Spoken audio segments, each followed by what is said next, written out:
All right, in this episode, I'm going to get very tactical when it comes to being authentic when you're having sales conversations. This is partly a mental / mindset type of a tactic, but with these tips that I'm going to give you 6 areas to focus on when it comes to being authentic and things you can do that help demonstrate your authenticity.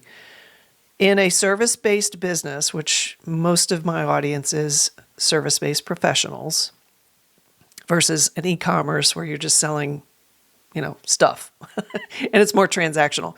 So you want to build a relationship, you want to build trust.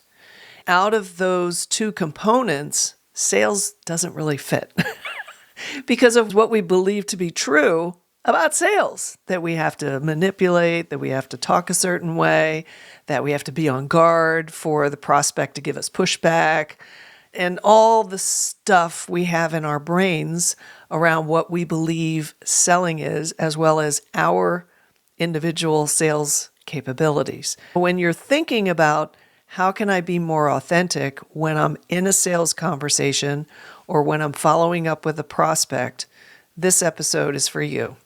So let's see what we've got for you.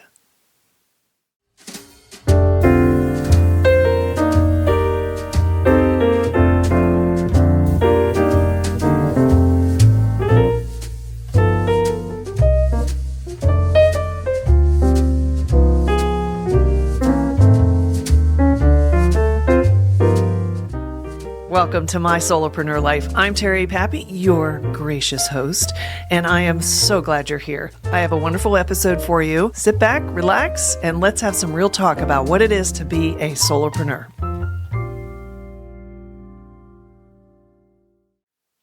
More and more, we are using technology to get the job done. In an age of AI, where more tools are becoming available, it's very tempting as a solopreneur to find automation that helps us with our sales. And I'm not going to go into detail about all the different ways. I mean, obviously we have software like a CRM, a calendar, website that talks about what we do and the ways to follow up, which I covered in the last episode. All those things are things we've been using for the last 10, 20 years, right? Because that's the internet. That's what technology has afforded us as far as really reducing the need for staff or virtual assistants and things like that. But when it comes to selling, there's a whole bunch of stuff out there that helps with sales, whether it's hiring a third party to actually do prospecting for you, or there are, believe it or not, AI tools that are coming out that send automated texts, that do automation on LinkedIn. I'm sure you've been pitch slapped on LinkedIn where someone asks for a connection and immediately there's a DM giving you a pitch. That's what I call pitch slapping. Actually, I picked that term up from another podcaster. But it's so true. And we all hate it. We all hate it because it triggers mistrust. It triggers our defenses, like someone's trying to sell me something.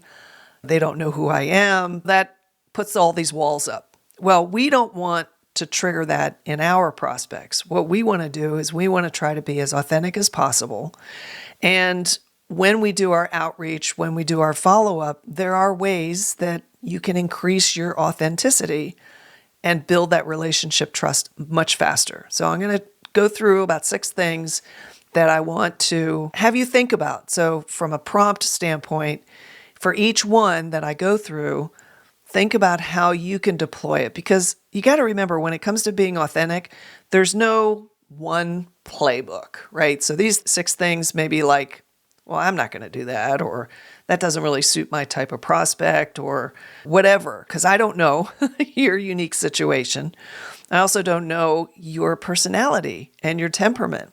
And those are factors that come into play when it comes to being authentic. Because if you're going to be yourself, you have a style, you have a sense of humor, or you're shy, or you're introverted, or you really love to talk about sports or your favorite thing.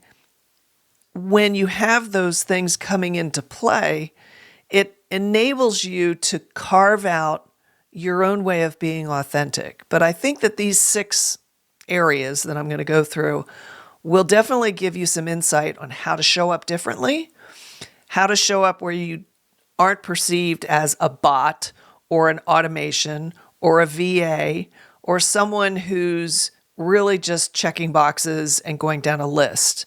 And it's about the commission, it's about how many cold calls did you make, and all the stuff that drives us crazy about sales. And I'm trying to really debunk and demystify that sales should be a certain way. And when it comes to being a solopreneur, that's so not true, because you have complete control, complete autonomy on how you want to show up when it comes to talking to a prospect and bringing on new clients into your business so you can start growing your business and growing your revenue. That's kind of the reason we go through this, right? Sales should be looked upon as something that's fun, that you anticipate, that you enjoy. If you have clients now, think about it. Do you look forward to talking to that client now that you've gotten over the threshold of closing them in on an engagement, whether it's a big project or a small project, doesn't matter, but they've crossed that threshold of prospect to client. You've spent some time with them. You've gotten to know them. Think about how you feel when you interact with that person or that company. Typically, there'll be like a point person that you're going to be interacting with, even if you are doing work for a company. That feeling is what I want you to kind of bring into your prospecting. And if you're more comfortable being yourself and talking to this person because you've gotten to know them a little bit, then that energy can also be brought into your prospecting. Because if you're going to be working with this person or company on a one-to-one basis, if you're going to be seeing them, talking to them on Zoom on a regular basis as you're doing the work, you want them to get to know you, and you want to get to know them. When you approach sales with infused authenticity and get comfortable in your own skin having those conversations, then you're going to do so much better. And you'll feel better. Like, you won't dread a sales call. You won't dread when somebody books a consult on your calendar going, oh God, I have to make sure I say all the right things. No, be yourself. That's really what this episode's all about. So let's get started with the first one. The first authentic tactic, if you will, on sales calls that you can try is really looking at what small, honest struggle that relates to their struggle that you have that you can impart. If you're on a call and someone is, let's just say the appointment, they had to reschedule like 2 times. And they probably already feel bad because they definitely want to talk to you. And the reason why they had to reschedule it is because they have kids and they had to go to school. And actually, I had a prospect just do this to me recently. And I felt bad for her because her son was at school and the school called saying he injured himself. And they made a really big deal about it. So she rushed off thinking he's going to be like half alive when she got to the school. And it was at that time we were supposed to have a call. So she rescheduled it. We had the call. She told me all about it. But the first thing I said to her when we came on, because she didn't give me all the details, because at the time of when she had to change the call or whatever, she didn't know how bad it was. She's like, Terry, something's come up. I got to reschedule. That's all I got. So I didn't know what the challenge was. When we actually got on the rescheduled call, she's like, I'm so sorry. And I'm like, no, I just want to make sure that, is everything okay? Like, you didn't say what was going on. I don't mean to pry, and then she walked me through what happened.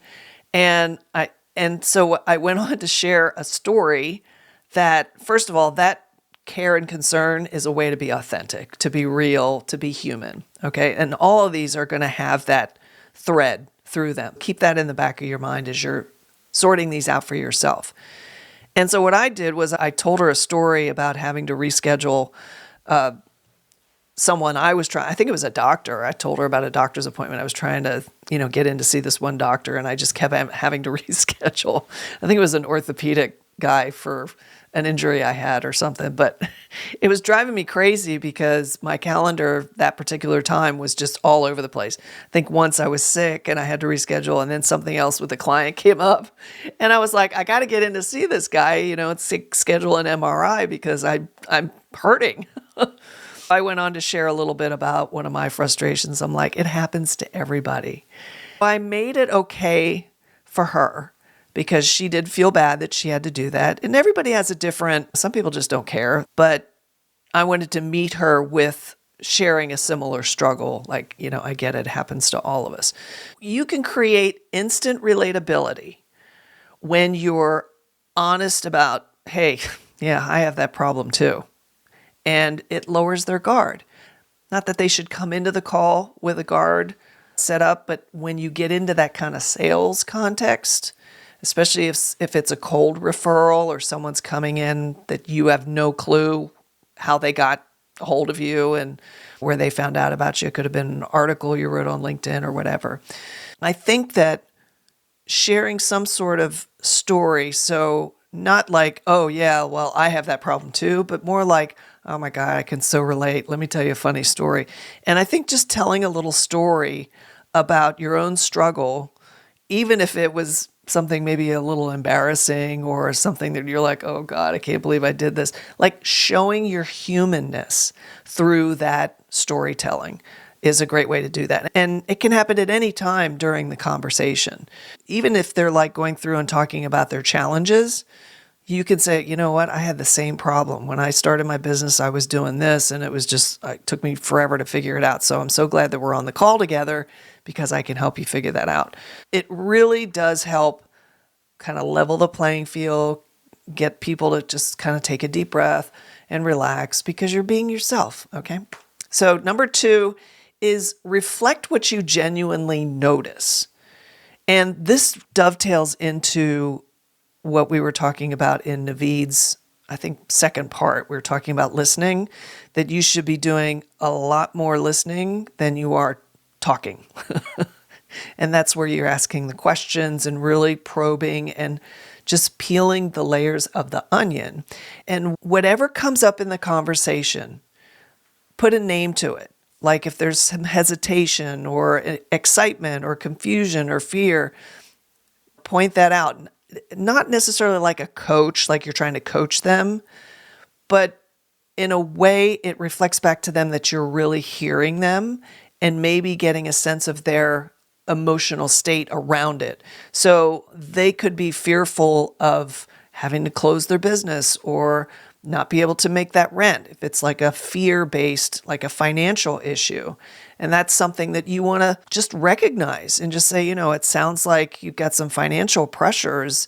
And do you want to talk about that a little bit more? I mean, is there a way that if we work together, is there a way that we could be creative? And so you can get some clients on board and then we can maybe postpone payments or do installments or whatever. You don't really need to go into details, but that's just like an example of where you would say something like, I recognize that something like that is going on. Same thing works for something positive. So if you get a sense that they're really excited about their new business, and I'm using examples of my business, and they really want to be successful, acknowledge that. And you don't need to explore it if you don't want to. You can just say, I get so excited because you're excited about this, and that gets me jazzed. That's all you kind of really need to say. Just be in the moment of listening really well and listen for those emotional things or listen to the way they phrase things and the way they talk about things, because that's where you'll pick that up. And you got to remember, they're coming to you with a problem or a series of problems. They're going to want to know that you're hearing the subtle layers underneath that are tied to emotion, which is typically driven by fears or anxiety or excitement or whatever's there for them. So that's number 2. Number 3 is be upfront about your limits. And what I mean by that is you don't want to go in there and promise the world. You have to be very clear when it comes your opportunity to talk about what you can do. Or if the prospect is saying, and we need this, and you're like, ooh, that's not something I really support. You want to recognize that, say, okay, I heard you say that you want to have, like, for instance, let's say you're a consultant and you're going into a company to do some qualitative research to help a team redefine the type of people they want to recruit into their team. I'm just making this stuff up. I wish I had some better examples for you. So they're saying, okay, yeah, and then we want to recruit. And if that's not what you do, then you say, this is great. I can definitely help you with the qualitative research. But when it comes to actually the recruiting and the HR component, I don't do that personally, but I have two really, really good resources. So if you need that as well, I can obviously introduce you and bring those into the project. You want to be really clear about what you do and what you don't do. And you don't have to make it like, oh, they're going to change their mind and they won't work with me because I don't do this thing. No, quite the opposite. In fact, if they know that you're being honest about your capabilities and what you're an expert in, especially if you're a solopreneur, you should be an expert in something very, very distinct and niche, then they will respect that. And they will be like, yeah, we came to you because we know you are really good at that one thing. That's number 3, because, it builds trust faster than claiming you do everything. If you came in and said, oh yeah, I can do that. Oh yeah, I can do the recruit thing too. All of a sudden it starts to sound like you're just trying to get the gig and get the engagement. And that doesn't necessarily come off really good. Like, that does not build trust. Number 4, and this is kind of a no-brainer, use real human language. Use real human language. We live in a corporate world of jargon, acronyms, cliches, and it's so boring. And when you hear people using that type of vernacular when they're talking, it's like, okay, are they just trying to sound smart? Or, because I don't relate to that. This is where, when you're being your authentic self, when you're meeting them where they're at. Now, there are obviously exceptions to maybe when you're starting to get into the weeds and you're talking to an engineer and they need to know how things work.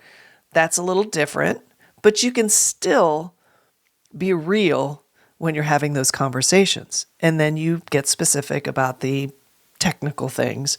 But when you're trying to sound smart, it comes off poorly and it doesn't build trust. It's almost like you're trying to compete with them and trying to show off your smartness so they'll hire you. When you are having these talks and these console calls and these opportunities, just talk like a real person and talk like you're sitting next to them on a train and you're just trying to get to know each other. There's always room for the details once you actually get into the engagement. Of course, they want to understand that you're capable and that you can do what they need. So you have to bring some of that knowledge into the conversation, but it doesn't mean you got to get all jargony and smarty and things like that. Remember to just keep it real. Keep it real, baby. All right, number 5 is a direct result of what I've been preaching in this season, which is you don't want to necessarily close them on that first call or even the second call unless the opportunity's there. Like they're like, yeah, let's go. What do we do next? How do we work together? Then, of course, that's the green light. You want to go ahead and go through that process. But you want to take the guard of they're trying to sell me away from that prospect. And the way you do that is you tell them up front or sometime early in the conversation, listen, the only thing we want to get done on this call is to help you get to a decision. If that decision is when are we going to talk next, then that's the decision. If it's let's work together, then we'll make that decision. But I have no preference on what it is. My goal is just to help you make a decision that you feel good about and that we both can move forward or agree that it's not a fit. It's that easy. And that's kind of how I approach my things when I'm on these initial calls with prospects is let's just get to a decision. What are we doing next? And that kind of takes the pressure off that they have to make a decision about whether or not they want to work with you on that call. And that's another thing about sales. It's like that one opportunity, you feel like it's the only opportunity you'll ever have to ask for business. And it's not true. especially when you're trying to build relationships in service-based businesses. So remember that you want to co-create the next step on the call with them. And by presenting them with, this is all I want to get out of this, is let's just get to a decision. And that decision is going to be this, this, or this. So that way they can be like, okay, yeah. So then they're thinking, okay, these are the things I need to know in order to make that decision. You're kind of like setting the agenda for the conversation. And people really appreciate you taking responsibility for how the flow of the call will go, because they don't know. You don't want to leave them to make assumptions about, oh, it's a sales call and they're going to want to pressure me and they're going to say, all these little scripty things and stuff. And you have no idea what preconceived notions that prospect is bringing into that call. You have no idea what their whole sales attitude or being sold attitude is coming into the call. And it's one of those things that the more authentic you are, the better off you're going to be. Just offer some simple steps, simple options, and decide together what will work best. You don't just say, okay, we're doing this. Like I was kind of framing it like you have to make a decision, but it's just to alleviate the closing of the sale. But do it together. And so when you present something, say, would that work for you? And that can be a fit, that can be next call, it can be whatever you want. As long as we get to some decision, because I think we'll both feel better about that. How does that sit with you? You bring them on board with that conversation, and it can be a very small micro conversation. It's just one little box to check. But you want to make sure that you're both aligned on what the goals of the call are. Number 6 is my favorite because because I've been doing this for, my whole career, but as a solopreneur, I've been doing this for so many years that I've gotten really comfortable in my skin. I'm very comfortable with talking to people, talking to strangers. I mean, you should see me when I go to the grocery store. I'll be walking down the aisle and there'll be somebody and they'll be doing something and I'll just have this idea to say something funny to make them laugh because I love making people laugh and smile and feel better about whatever. It's just that's my nature. And that's what number 6 is. Be open to sharing a slice of your personality. That could take the form of self-deprecation, where you're like, oh my God, this morning you're not going to believe what I did. And, sharing a goofy story of something silly that may be triggered by the conversation. I'm just thinking of some of the crazy things I've done on calls with people that I've never met before. That's just my personality. And you can tell because if you've been listening to this show, you know how goofy I can be. And I do. I like to make people laugh. I like to make people happy. I like to see, especially have them experience some sort of relief. On any of the calls, I always toward the end, I'm like, listen, we're going to get this fixed for you. Don't you worry one bit. It's going to be a lot of fun. This is like what I do on a daily basis. I got this down. I got your back. I'm good. Let's move forward and make this fun. And we have a really good time working together. I mean, I want to leave them feeling better about their problem, looking forward to working with me. And even if we don't agree to work together, I want to make sure that I'm leaving them with something positive. Say, you know what, I'm going to call back and check on you because I want to hear how that soccer game went with your son. Whatever came up in the conversation. The more you can listen and pick up on little things or explore through your probing questions, the more opportunities there are for you to have that authenticity show up.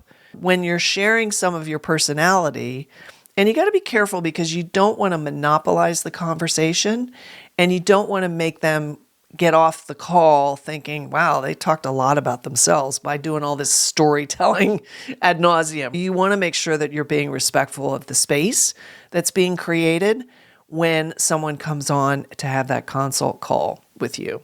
There's 6 things that you can take a look at, and you may have already been doing some of them, actually, if you've been having good sales calls and you really value relationship building and just the whole concept of sharing space and a possibility with someone else who has some challenges that you're definitely able to help them with.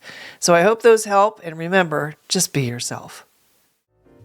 Well, I know you're disappointed, but that's it for this episode. Listen, the great news is there's another one coming, so stay tuned. Anyway, I just want to make sure that you do the prompt if this episode had a prompt and you get that homework done because you're going to be a better solopreneur. How's that for a maternal finger shaking at you? Hey, listen, thanks so much for being here, for giving me time of your day, and, for taking it on. So if you want to learn more and stay connected with me, just head on over to mySolopreneurLife.com. Thanks a bunch. See you soon. That was pretty good. I think I'll keep that one.